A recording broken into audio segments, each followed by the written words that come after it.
सुबह की सबको राधे राधे। तो स्वागत है आप सबका मेरे एक और न्यू ब्लॉग में। और आज है होली, तो happy Holi my all friend. पहले राधा रानी और कान्हा जी को लगेगा, हल्का हल्का सा डालिए बस। हाँ रुको रुको, थोड़ा थोड़ा सा पानी डालना है, ठीक है। हाँ हाँ हाँ डाल के ले आओ। लल्ला वहाँ से नीचे उतरो, गिर। बोलो बेटा। मन के कितनी क्यूट लग रही है। ये देखिए हमारे कान्हा जी की और ये है राधा रानी कान्हा जी की पिचकारी। चल,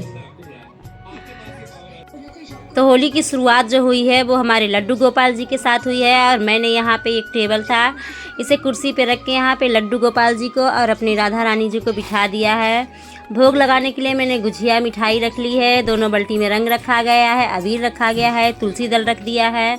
और अब हम करेंगे अपने कान्हा जी की पूजा, फिर होगी हमारी होली की शुरुआत। तो सबसे पहले हमारे तान्या के पापा कर रहे हैं हमारा राधा रानी और कान्हा जी की पूजा। और उनके लिए कपड़े मुकुट टुकुर जो था वो सब मैं नए लेकर के आई थी। तो आज बिल्कुल रंग बिरंगे वाले मैं कपड़े लाई थी, जैसे कि होली में लोग पहनते हैं वैसे ही कपड़े मैं राधा रानी और कान्हा जी के लिए लेके आई थी।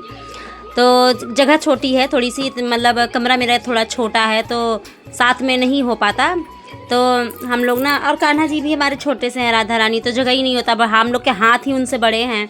तो मैंने कहा पहले तान्या के पापा जी लगा के और भोग लगाएंगे, फिर इसके बाद मैं करूँगी। तो यहाँ पे रंग से नहला दिया है और भोग लगा दिया है, गुलाल लगा दिया है तान्या के पापा ने। फिर इसके बाद मैं कर रही थी और फिर हम लोग करने के बाद फिर लड्डू गोपाल जी को अपने पूरा मतलब नहला धुला के और उनको बिठाएंगे। इसके बाद फिर हम लोग होली खेलना चालू करेंगे। तो यहाँ पे मैं पूजा कर रही हूँ और भोग लगा दिया है, गुलाल लगा दिया है। अब मैं मारूंगी अपने कान्हा जी को पिचकारी। टिचिंग। तो यहाँ पे मैंने अपने लड्डू गोपाल और राधा रानी जी की पूजा कर ली है और रंग गुलाल चढ़ा दिया है, भोग भी लगा दिया। इसके बाद मैं आ गई थी अपने मंदिर में। और यहाँ मंदिर में मेरे सारे भगवान जो भी हैं, भोलेनाथ, माता पार्वती, गणेश जी, सब भगवान को अपने गुलाल लगाया है। महाकाल भोलेनाथ सबको फूल चढ़ाया है, दिया जलाऊंगी, अगरबत्ती करूंगी, भोग लगाऊंगी। इसके बाद हम लोग आ गए थे, शुरुआत अपनी कर दी है। मैंने टीका लगा दिया है तान्या के पापा।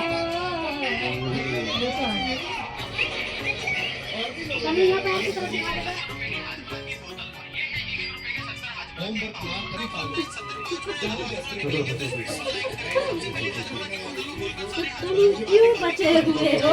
अगर ऐसी बात है तो तुम क्यों बचे हुए हो? तुम्हारा भी तो होना चाहिए ना। इसके बाद मेरी बेटी ने और बेटे ने पापा को लगाया है गुलाल रंग। और रंग तो बाहर ही खेलेंगे, गुलाल लगाया है अंदर। और कमरे में मैंने पहले ही कह दिया था कि मत करना, पर फिर भी मेरा लल्ला माना नहीं था और यहीं पे चालू हो गया था। बेडशीट थी तो उसको भी थोड़ा गंदा कर दिया था, पर मैंने कहा चलो साल भर का त्यौहार है, थोड़ा बहुत चलता है। फिर लल्ला ने छुए हैं पापा के पैर।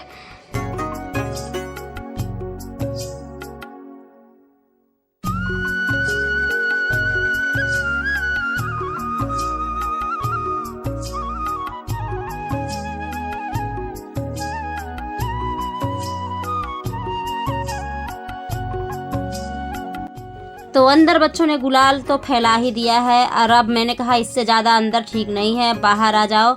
यहाँ पे तान्या के पापा ने टब में रंग घोर दिया था और बैलून भर के दे दिए थे रख के कि यहीं से बालकनी से मारो और यहीं से दोनों खेलते रहो। पर बच्चों ने इतना ज़्यादा मतलब फैला दिया है ना कि टाइल्स लगी है उसमें कलर ऐसे रच गया है, मुझे लगता है पता नहीं कब छूटेगा ये।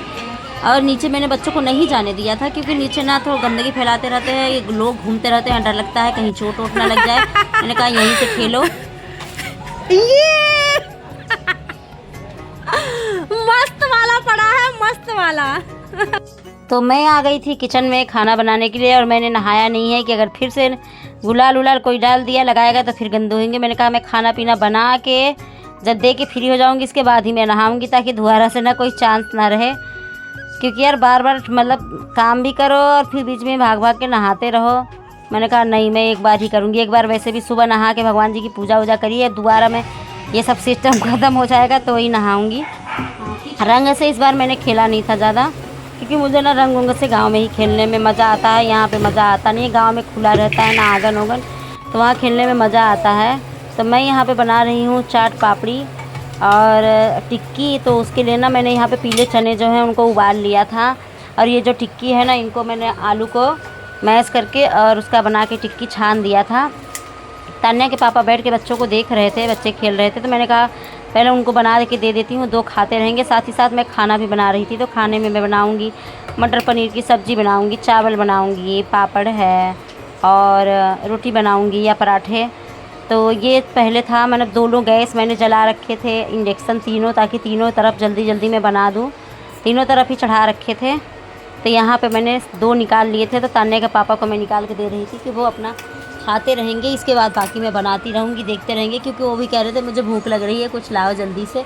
मैंने कहा गुजिया वुजिया लेके खा लो, तो 1-2 गुजिया खाए पर बोलने लगे बस अब मीठा नहीं, अब कुछ नमकीन चाहिए, चटपटा। और इसकी रेसिपी अगर आपको चाहिए ना तो मेरे चैनल पे है, मैंने वहाँ पे टिक्की की रेसिपी ये जो है शेयर करी है, तो वहाँ से आप देख सकते हैं। डांट रही थी ना, डांटेंगे नहीं, काम ऐसे कर रहे हो तो डांट तो खाओगे ही। बच्चों ने सीढ़ी पे इतना रंग फैला दिया था ना कि आंटी जी जो हैं तो वो नीचे से डांट रही थी। मतलब डांट क्या रही थी, कह रही थी कि इतना सारा कलर फैला दिया, और ठीक भी कह रही थी, अभी टाइल्स है, टाइल्स में छूटता नहीं है। इसीलिए ना मुझे यहाँ पे होली होली खेलने में मज़ा नहीं आता, मुझे गांव में ही अच्छा लगता है। मैं जाना चाहती थी पर तान्या की पेपर की वजह से मैं नहीं जा पाई, क्योंकि उसका पेपर बीच में फंस गया था। तो मैं रिजर्वेशन मैंने करवा रखा था गाँव जाने का 10 तारीख को, और फिर मुझे कैंसिल करना पड़ा इन्हीं वजह से। तो यहाँ पे खाना पीना जो है वो बन गया था, और मैंने नहाया नहीं था, ऐसे ही मैं बैठ गई थी खाना खाने के लिए। मुझे भूख लगी थी जोरों की और टाइम ज़्यादा हो रहा था, मैंने कहा पहले खा लेती हूँ, इसके बाद फिर मैं जाऊँगी तो नहाऊँगी दोबारा से। तान्या के पापा ने भी खा लिया था, बच्चों को भी मैंने दे दिया था, ऊपर खा लिया था। तान्या मेरी ना साइड से वीडियो शूट कर रही थी, मुझे पता भी नहीं था कि वो शूट कर रही है। तो मैं ऐसे जैसे बैठी थी ना वैसे। तो मैं हो गई हूँ नहा धो कर के रेडी, और अब मैं करूँगी आराम, क्योंकि सुबह से पकवान बनाते बनाते मैं बहुत थक गई हूँ। और बाल जो है मेरे गुलालों की वजह से एकदम रूखे रूखे हो गए हैं, 2-4 बार शैम्पू करूँगी तब जा कर के ये ठीक होंगे। तो जो मेरा छोटा सा ब्लॉग है दोस्तों वो यहीं तक है। मिलते हैं आप सबसे नेक्स्ट ब्लॉग में, और अपना प्यार ऐसे ही बनाए रखिए। Thank you, bye.